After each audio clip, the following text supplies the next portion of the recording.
ดีพ่อแม่พี่น้องป้องปายเบิดสุกคนเนาะ FC ทางช่องบ่ภูมิ Channel เนาะมื้อนี้บ่ภูมิก็สิมาตามแนวทางลาวพัฒนาพี่น้องคือเก่าเนาะสำหรับงวดวันที่14เนาะก็มาเบิ่งผลมันออกนำกันเลยเนาะพี่น้องข้างบนพี่น้อง985ข้างล่าง79เสียดายเนาะในชุด3ตัวที่บ่ภูมิบ่ได้ตัดให้นี่เสียดายเนาะพี่น้องเนาะนี่สำหรับตัวเด่นเนาะก็ถือว่าหลุดเนาะพี่น้องเนาะเด่น4 6 4กระพงเนาะก็ถือว่าหลุดเนาะพี่น้องเนาะต้องกราบขอโทษขออภัย FC เนาะพี่น้องเนาะตัวเลขก็มีเข้ามีหลุดเนาะพี่น้องเนาะ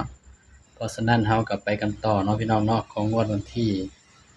16พฤษภาคมเนาะพี่น้องเนาะมื้ออื่นเนาะก็ตรงกับหวยรัฐบาลเลยเนาะพี่น้อง96 79 85ก็ตรงกับหวยรัฐบาลมื้ออื่นเนาะพี่น้องเนาะก็ไปกันต่อเลยพี่น้อง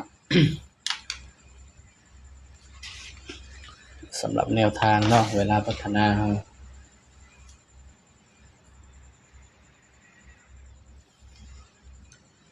งวดวันที่16พฤษภาคมเด้อพี่น้องเด้อ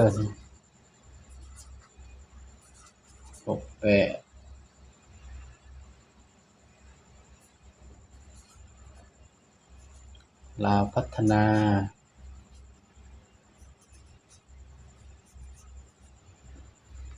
มาเบิ่งนำกันเนาะบ่ภูมิสิให้เด่นตัวใดพี่น้อง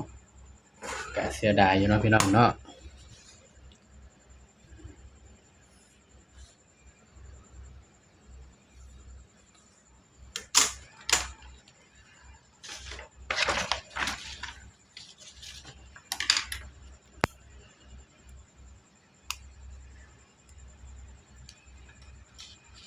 85 7985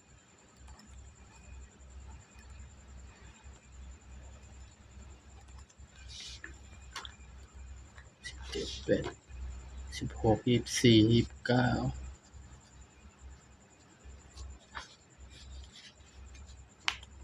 96 79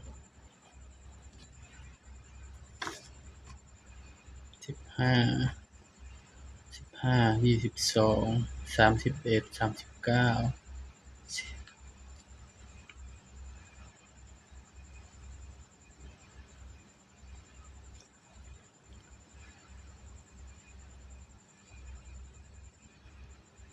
16 24 29 15 22 31 39 39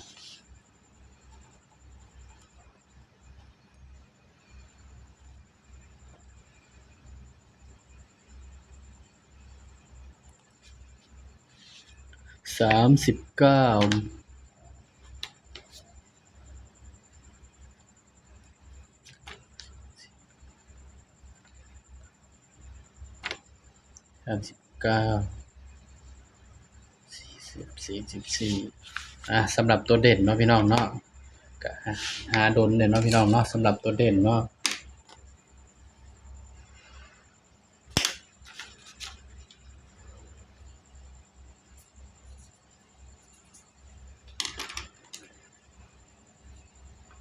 สำหรับตัวเด่นเด้อพี่น้องเด้อของงวดวันที่16พฤษภาคมเนาะพี่น้องเนาะลาวพัฒนาเฮา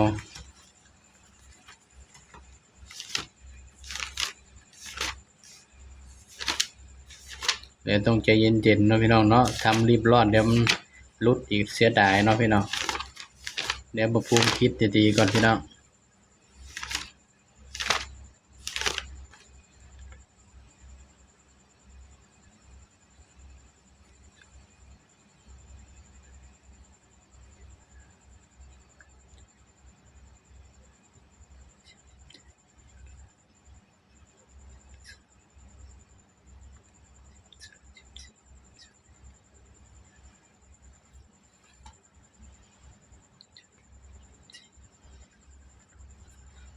สำหรับตัวเด่นเนาะพี่น้องเนาะก็ให้เด่นไปที่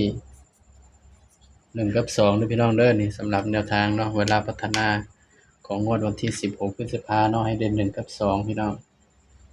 บัดนี้ก็มาจับคู่นำบ่ภูมิเนาะพี่น้องเนาะส่วนจับคู่ก็สิจับกับชุดที่มันออกมื้อนี้เนาะพี่น้อง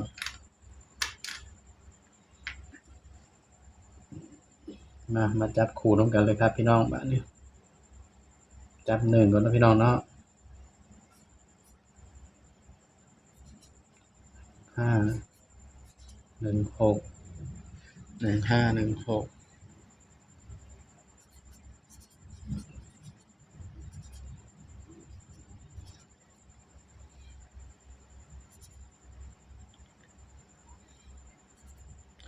15 16 17 18แล้วก็192กันเลยพี่น้อง25 26 27 28 29นี่เด้อพี่น้องก็เขียนบ่ค่อยงามปานใดเนาะพี่น้องเนาะเดี๋ยวผมเขียนใหม่พี่น้องพี่น้องบัดนี้มาจับคู่นำกันเลยเนาะพี่น้องเนาะ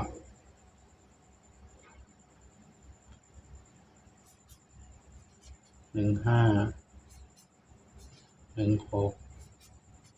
17 18 19แล้วก็19นำเด้อพี่น้องเด้อ19ใส่ข้างหน้าเนาะ2บัดนี้พี่น้อง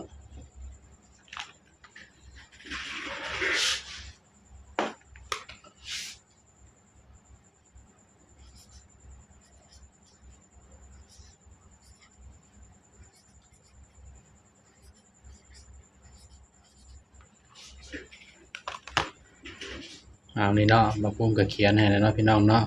สำหรับตัวเด่นเนาะให้เด่นไปที่1เด้อพี่น้องเด้อบักปุ้มให้เด่น1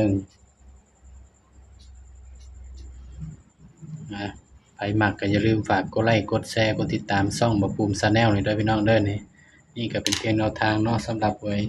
ลาวพัฒนาเนาะของงวดวันที่ 16 พฤษภาคม 68เนาะพี่น้องเนาะสำหรับชุด3ตัวมิตรเดียวพี่น้อง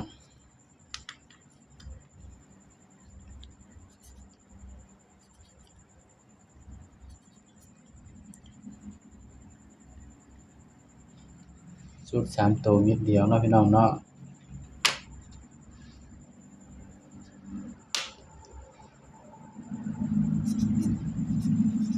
416แล้วก็419เนาะพี่น้องเพราะว่าตัวเดียวกันสำหรับคลิปนี้เนาะบักปุ้มก็ฝากพี่น้องเพียงส่ำนี้เด้อพี่น้องเด้ออย่าลืมกดไลค์กดแชร์กดติดตามช่องบักปุ้ม Channel นี่เด้อครับเด้อสบายดีครับ